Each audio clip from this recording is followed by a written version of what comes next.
അട്ടെ എന്നോട് 100 വട്ടം പറയണേ അപ്പ പേര് വിളിക്കരുതെന്ന്. എന്തേ നിങ്ങളെവിടെ? ഞാൻ നിങ്ങളെ തെരഞ്ഞു നടക്കേനി. എന്തിന്? നിങ്ങളോട് ബക്ക മുതലാളി ഓഫീസ് എല്ലാം വേണ്ടി പറഞ്ഞേന്. ആര്? ചേനക്കൊയ്യനാ? അവരെ തന്നെ കിട്ടണ്ടേ? കൊറേ എന്നിട്ട് ചുറ്റിക്കണ്. ഇപ്രാവശ്യം നടക്കുവോ? അറിയണ്ട. അറിയൂല. പിന്നെ ഇന്നാളത്തെ മാതിരി അവിടെ കൊണ്ടേ ആളെ മക്കാറാക്കത്. ഉള്ള കാര്യം പറഞ്ഞുതരാ. ഈ ഒരു കാര്യം ചെയ്യും, ഓഫീസ് കണ്ട് വിട്ടോ, ഞാൻ എത്തിക്കോളാം. എത്തിക്കോളാ.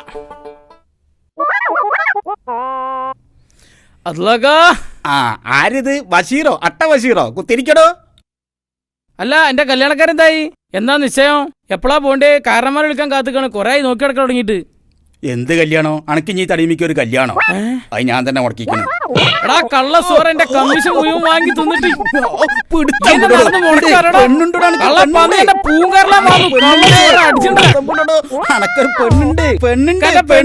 പെടക്കോയും വേണ്ട കള്ള പന്നി. അന്നേ സാധനം അങ്ങാടി കണ്ടല്ല, എന്റെ റാഹത്തെ കണ്ടല്ല, ഒടുക്കത്തെ റാഹത്താക്കും പള പന്നി. എന്താണ് കണ്ണക്കൂടി അടിച്ചു പൊളിക്കും. അണക്ക് ഞാൻ വെച്ചിട്ടുണ്ടടാ. ഇതൊക്കെ മൊയ്തു നായിന്റെ മോൻ വെച്ച കെണിയാ. എടാ മൊയ്തോ എരപ്പാ, അണക്ക് ഞാൻ പെണ്ണല്ല പൂങ്കോയി എട്ടിച്ചരാ. പത്രം വന്നില്ല ഉസ്മാക്ക? ഉണ്ടേനോ? ഇവിടെ എവിടെങ്കിലും കാണും. അല്ല, എന്റെ പേരില് പത്രം വരലില്ലേ? അതിലുള്ള കല്യാണ പരസ്യമൊക്കെ നോക്കി കഴിഞ്ഞു. പാകത്തിലുള്ള വേറെ പരസ്യം ഉണ്ടോ നോക്കാൻ വേണ്ടി വന്നതാ. ഈ എന്തിനാ പത്രത്തിലെ കല്യാണ പരസ്യം നോക്കണ്? അന്റെ ബാപ്പാക്ക് ഹജ്ജിന്റെ കടലാസ് വന്നിരുന്നല്ലേ കേക്കണ്.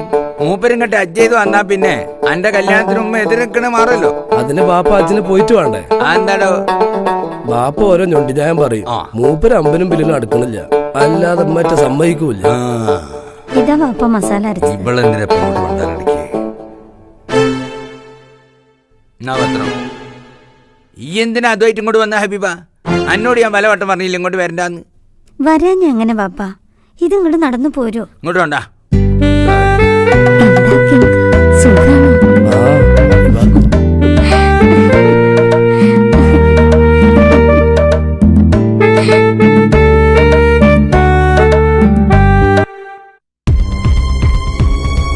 ഞാൻ അറിഞ്ഞ സംഭവമൊക്കെ എന്നാ ഞാൻ വിളിക്കാം.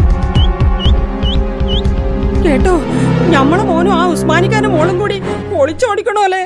അല്ലാ എന്റെ പടച്ചോനെ, ഇങ്ങക്ക് ചെവിടേട്ടൂടെന്നു ഞാൻ ഈ പറയണത് നിങ്ങൾ കേക്കില്ലേ? കുഞ്ഞാമി എന്താ പറഞ്ഞേ? ഞമ്മളെ മോൻ ഹക്കീം ആ ചായപ്പൊടിയക്കാരന്റെ മോള് ഹബീബാനെയും കൊണ്ട് ഒളിച്ചോടിക്കണോലോ. എന്താ നീ ചെയ്യാ? എന്ത് ചെയ്യാനാ? പ്രായപൂർത്തിയായ ആണും പെണ്ണും അല്ലേ? കാലിയാർ ഓല നിക്കാഹ് ചെയ്തു കൊടുക്കും. അതിന് കൈ കൊടുക്കാൻ പെണ്ണിന്റെ ബാപ്പ അവിടെ ഉണ്ടായിരുന്നു. അതിനല്ല ഉസ്മാൻ ഖാൻ അവിടെ നിർത്തിനത്. എന്നാലും ഞമ്മളെ മോനല്ലേ? ഹക്കീം വല്ലാതെ വളർന്നുപോയി. അനക്കത് മനസ്സിലായില്ല. അപ്പൊ ഇങ്ങളും കൂടി അറിഞ്ഞിട്ടുള്ള പരിപാടിയാണല്ലേ? അതെ, കാര്യങ്ങളൊക്കെ നടത്തി കൊടുക്കാന് സെരീപ്പാന്റെ കെട്ടിയോ കുഞ്ഞിപ്പൂനെ ഞാനവിടെ നിർത്തിക്കണേ. ഇങ്ങോട്ട് വരട്ടെ. ഇതാണല്ലേ തന്തന്റെ മക്കളെ മനസ്സിലിരിപ്പ്. അങ്ങനെ കുഞ്ഞാമിനെ തോപ്പിക്കാൻ നോക്കണ്ട. ഹക്കീം ഞാൻ പെണ്ണിനി ഈ പോരേന്റെ ഔത്ത് ഞാൻ കേട്ടൂല. കേട്ടണെങ്കിൽ ഇങ്ങളാദ്യം പോയി ഹജ്ജ് ചെയ്ത് വരി. പറ്റുന്ന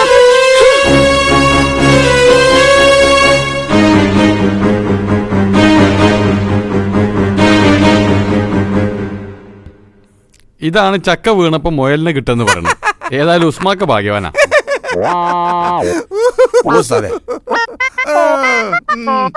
കണ്ട എന്റെ മോളെ നിക്കാഹ് നടന്നപ്പോ സഹിക്കണില്ല. അതിനെങ്ങനാ ഓളയും കുറെ തട്ടിക്കളിക്കാന്ന് വിചാരിച്ചാണല്ലോ ഈ പഹേര്.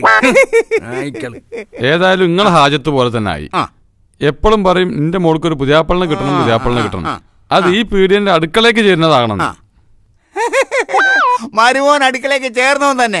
അച്ഛവന്റെ മോന്തേതാ, ചട്ടിന്റെ മൂടേതാ, ടോർച്ച് അടിച്ച് നോക്കന്നെ വേണം. എന്നാലും സൂത്രത്തിൽ ഒപ്പിച്ചു കളഞ്ഞു. എല്ലാരും പെൺകുട്ടികളെ കെട്ടിച്ചിടുക പതിവ്. ഇതിപ്പോ പുതിയാപ്പളിനെ ഇങ്ങോട്ട് കെട്ടിക്കൊണ്ടിരിക്കല്ലേ? പൊരയിലേക്ക് ഒരാളായി അല്ലേ? പൊരയിലേക്ക് ഒരാളാകല്ല പ്രസിഡന്റ്, ഇക്കൊരു മോനെ കിട്ടി. ആ വകയിൽ 2 ചായ എടുക്കട്ടെ. ചായ മാത്രം പോരാ, കൂട്ടാനും വേണോ? നോക്കട്ടെ. അങ്ങനെ എന്റെ പഞ്ചായത്തിന്റെ പരിധിയിൽ ആദ്യമായ ഒരു സ്ത്രീധനരഹിത വിവാഹം നടന്നു. പ്രസിഡന്റ് സംതൃപ്തനാണ് കൂട്ടരെ. അതിനും പെണ്ണ് ചാടിപ്പോണ്ടി വന്നല്ലോ.